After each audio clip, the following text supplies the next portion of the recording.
দর্শক এই মুহূর্তে অবস্থান করছি শাহবাগ এলাকায়। ডিপ্লোমা মেডিকেল ফ্যাকাল্টি ছাত্রছাত্রীরা তাদের 4 দফা দাবি নিয়ে শাহবাগ দীর্ঘ 1 ঘন্টা যাবৎ অবরোধ করে রেখেছে। পুলিশ তাদের বাধা দেওয়ার চেষ্টা করলেও কোনো বাধাই তারা মানেনি, এমনটি দেখতে পাচ্ছি। আমরা সরাসরি আপনাদের দেখানোর চেষ্টা করছি যে পুলিশ কিন্তু ব্যারিকেড দিয়ে রেখেছে এবং যানবাহন চলাচল বন্ধ রয়েছে। দীর্ঘ দিনের তাদের দাবিগুলো মেনে না নেওয়া পর্যন্ত তারা কিন্তু এই আন্দোলন চলমান রাখবে বলে জানিয়েছে আমাদেরকে।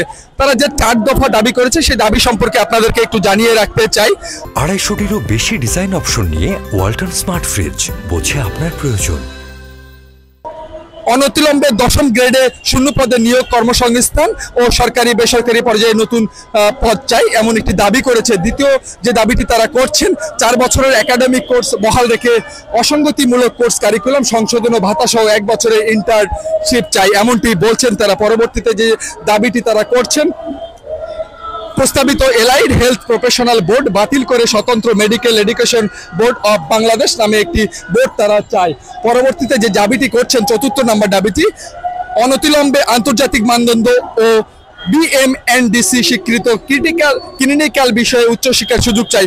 এই 4টি দাবি নিয়ে সাধারণ ম্যাথ শিক্ষার্থী ঐক্য পরিষদ কিন্তু তাদের আন্দোলন নেমেছেন। দীর্ঘ কয়েক বছর ধরে তারা এই আন্দোলন করছে। আপনারা দেখতে পাচ্ছেন যে পুলিশের পর্যাপ্ত প্রোটোকল রয়েছে, কিন্তু এখন পর্যন্ত কোনো ধরনের অপ্রীতিকর ঘটনা ঘটেনি। প্রথমে মিছিলটি যখন তারা শাহবাগ থানার থেকে এই শাহবাগ মোড় পর্যন্ত আসতে শুরু করেছিল, তখন কিন্তু পুলিশের সাথে হালকা ধস্তাধস্তি হয়েছিল। পুলিশ তাদেরকে ঠেকানোর চেষ্টা করেছিল, কিন্তু পরবর্তীতে সেটি করতে পারেনি। পুলিশ তাদেরকে দমিয়ে রাখতে পারেনি।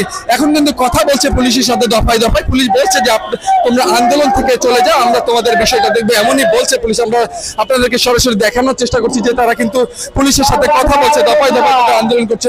আমরা কিন্তু কথা বলার চেষ্টা করছি যে আপনাদের এই আন্দোলন কতদিন চলমান থাকবে, আপনার কাছ থেকে একটু জানতে চাই। আমরা একজন শিক্ষার্থীর সাথে কথা বলতে চাই, তারা কি বলছে আমরা একটু শুনতে চাই।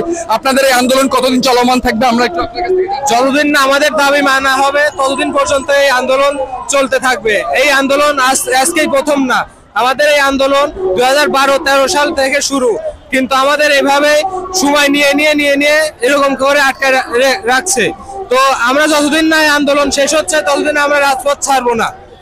আচ্ছা, যেমনটি শুনছিলেন, আসলে মানে ডিএমএফ ছাত্রছাত্রীদের দাবি যতদিন পর্যন্ত না মেনে নেওয়া হবে, তারা ঠিক ততদিন পর্যন্ত তাদের এই আন্দোলন চলমান রাখবে বলে আমাদেরকে জানিয়েছে। আমরা কিন্তু বিভিন্ন শিক্ষার্থীর সাথে কথা বলছি যে সরকার কিন্তু শেখ হাসিনার সরকারের সময় তারা কিন্তু এই আন্দোলনটা চলমান রেখেছিল। পরবর্তী সময়ে কিন্তু তারা এই দাবিটি মেনে নেওয়ার চেষ্টা করলে পরবর্তীতে এই দাবিটা মেনে নেয়নি। আপনার কাছ থেকে একটু জানতে চাই, আমরা একজন শিক্ষার্থীর সাথে কথা বলতে চাই, আপনাদের এই আন্দোলন কতদিন পর্যন্ত চলমান থাকবে? আপনার কাছ থেকে একটু জানতে চাই, বলুন। যতদিন আমাদের দাবি তারা মেনে না নিবে ততদিন পর্যন্ত আমরা আমাদের আন্দোলন চালিয়ে যাব। আচ্ছা, আমরা একজন শিক্ষার্থীর সাথে কথা বলছিলাম, আপনাদের কি কি দাবি এই বিষয়ে একটু জানতে চাই।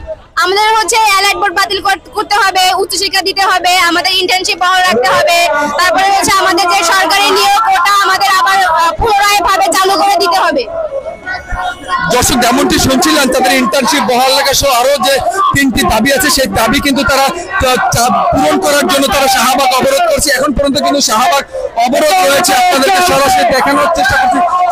স্লোগানে কিন্তু মুখরিত শাহবাগ এলাকাটি, পুরো শাহবাগ মোড়টিকে কিন্তু তারা দখল করে রেখেছে। এখন পর্যন্ত কোনো ধরনের পুলিশের পক্ষ থেকে মামলা শিকার হয়নি এই সমস্ত ছাত্রছাত্রীরা।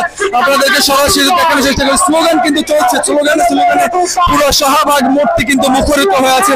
আমরা কিন্তু দর্শক দেখতে পাচ্ছেন যে পুরো শাহবাগ এলাকাটি কিন্তু এখন পর্যন্ত দখলে রেখেছে ডিএমএফ এর ছাত্রছাত্রীরা। এই পাশে কিন্তু যান চলাচল টোটালি বন্ধ রয়েছে এবং দীর্ঘ যানজট দেখা যাচ্ছে। আমরা কিন্তু একজন ছাত্রের সাথে কথা বলার চেষ্টা করবো ডিএমএফ এর, তাদের দাবিগুলো কি কি এবং কি বলছে তারা, কতক্ষণ পর্যন্ত এই শাহবাগ অবরোধ রাখবে, এই বিষয়ে সম্পর্কে আপনার কাছ থেকে জানতে চাই।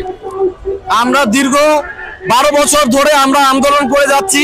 আমাদের যে 4টা দাবি, আমাদের যে ইন্টার্নশিপ নাই, নিয়োগ নাই, আমাদের যে কোর্স কারিকুলাম বোর্ড, সেটা আমাদের কোনো সংসদে এলাইড বোর্ড দিয়ে আমাদেরকে বিতাড়িত করার চেষ্টা করতেছে।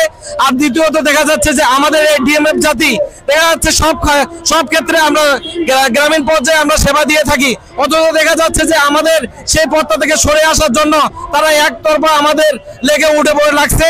যে আমাদের যে এতগুলো দাবি বা এতগুলো আমাদের সারা বছর যে সরকারি 16টা প্রতিষ্ঠান আছে, 16টা প্রতিষ্ঠানে দেখা যাচ্ছে প্রতি বছরেই গড়ে দেখা যাচ্ছে যে 5,000-7,000 স্টুডেন্ট বের হয়। বেসরকারি 135টা ইনস্টিটিউট আছে। আমাদের যতক্ষণ পর্যন্ত আমাদের দাবিগুলা আমাদের উপর লেভেল থেকে কেউ আসে আমাদের মেনে না নেয়, ততক্ষণ পর্যন্ত আমাদের এই আন্দোলন চলবে। দর্শক যেমনটি শুনছিলেন, যতক্ষণ পর্যন্ত না তাদের উপর থেকে এই দাবিগুলো মেনে নেয় ততক্ষণ পর্যন্ত আন্দোলন চলমান থাকবে।